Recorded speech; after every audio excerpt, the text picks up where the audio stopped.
What's up, everybody? This is James.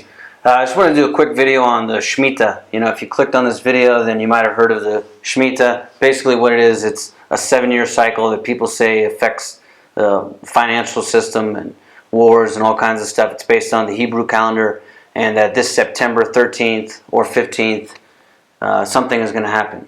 So, that's what you get, is this kind of ambiguous language like September 13th or 15th or later on in the year, or later after that, something bad is going to happen. Well, yeah, I think anybody could predict that something bad is going to happen in September 15th or beyond. That's ridiculous. And, if you could say that it could be something bad economically, well, there's all kinds of crazy things going on economically every day. Look at all the debt and all these problems that we're having on a weekly basis. So I don't know that that's really going so much out on a limb to say that something bad might happen at the end of this year. So anyways, I kind of wanted to go over it because there's actually a lot of people that believe this. And just as an example, the book that it's based on, The Harbinger, has sold over 1 million copies. It's been on the New York Times bestseller list for 100 weeks, over 100 weeks.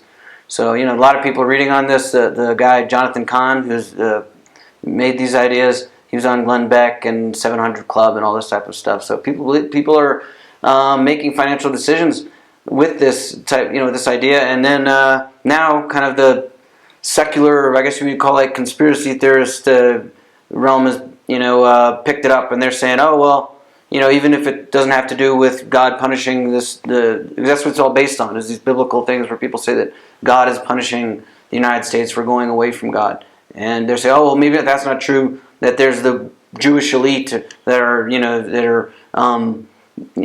enacting this on the rest of us, and so it's just all twisted and crazy. It doesn't make any sense, right? So if you look at the beginning, so Jonathan Cahn is the guy that wrote the book, and he wrote this book, The Harbinger, and he was saying that there's been nine events, that have happened to punish the United States from going away from God. Now, first of all, all this stuff about the Hebrew calendar and the Shemitah, okay, has nothing to do with the United States. Even if you take everything, factually from the Bible, okay, this is what Jonathan Cahn is doing. He claims to be a rabbi, okay? So even if you take that to be true, it has nothing to do with the United States. It was on the people of Israel, on the land of Israel, is what they were supposed to follow, just like the Sabbath day on the seventh day, on every seventh year. You're not supposed to do agriculture the same way, okay? You can water and maintain the plants, but you're not supposed to plant new plants and harvest and stuff like this, okay? Every seventh year, this is what they say. And that you're supposed to eliminate all debts with people, but not with foreigners, okay? So this is just what the Bible says, okay? If people want to believe this stuff, this is what it says. So it doesn't apply to the United States. The United States is not Israel, all right?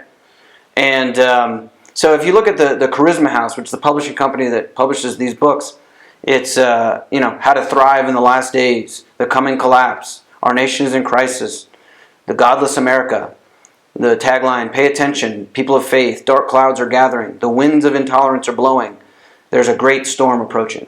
Right. So you can see, the reason I point that out is because it's very apocalyptic kind of Christian stuff, and so that's what it is. And that's, people are buying into this. This is what you're buying into, okay? And the funny thing is that Harbinger is a fiction book.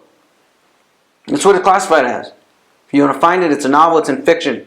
All right. There's no footnotes in it or anything like that. Now there were subsequent books, right? Because people liked that Harbinger chapter. Or the Shemitah chapter, and so he went and expanded on this idea that that I don't know how he came up with, and he wrote more books on it. But they don't have footnotes either. Just pulling out facts out of nowhere.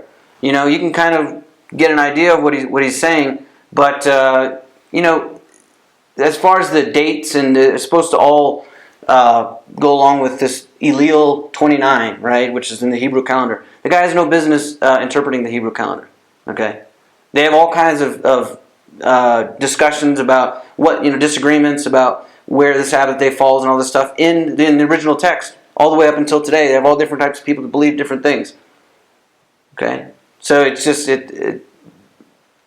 he's just taken a date that he's made up, and he's found some within the last 3 7-year cycle is something that falls on a certain date. Okay, and but that's, for something that is supposed to go for thousands of years. Go try to see what happened for thousands of years every 7 years, and you see that it doesn't work.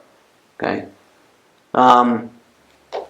so what he said. So the three main claims that the people are making is that September 29th of 2008 was the economic crisis, and then 7 years before that was September 17th, 2001, and that both of these are the biggest point crashes of the. Now, in the book, he doesn't say what it is, okay, but you have to look closer and you try to figure it out for yourself, because he's got no footnotes or anything, and you find out he's talking about the Dow. All right, the Dow isn't a very good judge of the entire economy of the world, let alone the United States, but whatever, we'll go with it. So we got. That's actually not true. The top 3 crashes in the Dow in the last 20 or 30 years have been forever, because another thing is that they talk about point crashes. So point crashes aren't really that significant. What you want to look at is percentage crashes. Because of production rises and inflation and all this type of stuff, point crashes don't really matter. Okay, but whatever. Okay, so we'll go with the point crashes. The top number 1 is September 29th, 2008, I'm sorry. Number 2 is October 15th, 2008. So, boom. Wrong. Number 3, you got September 17th, 2001. Okay. So 2 out of 3. But then if you go with percentage crashes, which is a much more reliable thing, then you got 1987 in October. October 1929. December 1899. October 1929. Okay, none of these are in any type of a 7-year cycle.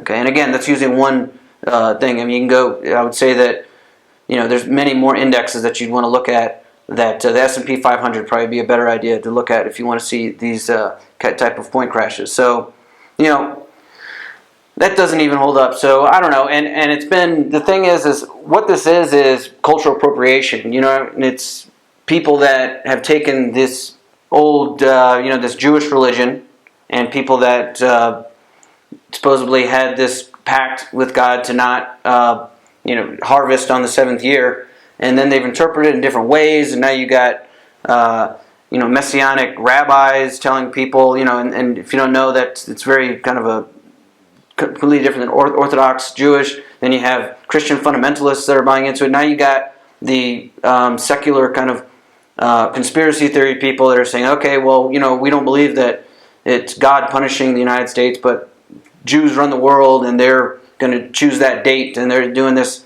And it's a bunch of nonsense, and it's crazy. Okay, now I'm not saying that there can't be anything bad that happened in the future. Of course, that's ridiculous. Okay, I will predict right now that there's going to be something bad that happens in the economy sometime between September and out into the future. Okay, it's not hard to do. So, and even then, I could preface that by saying, oh, it's not a bad idea to be prepared anyway if nothing happens. I mean, these are not predictions, and you shouldn't be certainly not running your portfolio. Putting your investments and stuff in these types of crazy type of things. So, look for rational type of things. Don't buy into this type of stuff. So, that's my opinion. Go ahead on the comments and you can tear me up and tell me I don't know what I'm talking about. Great, show me. Okay, that's what I'm interested in. So, thanks for watching.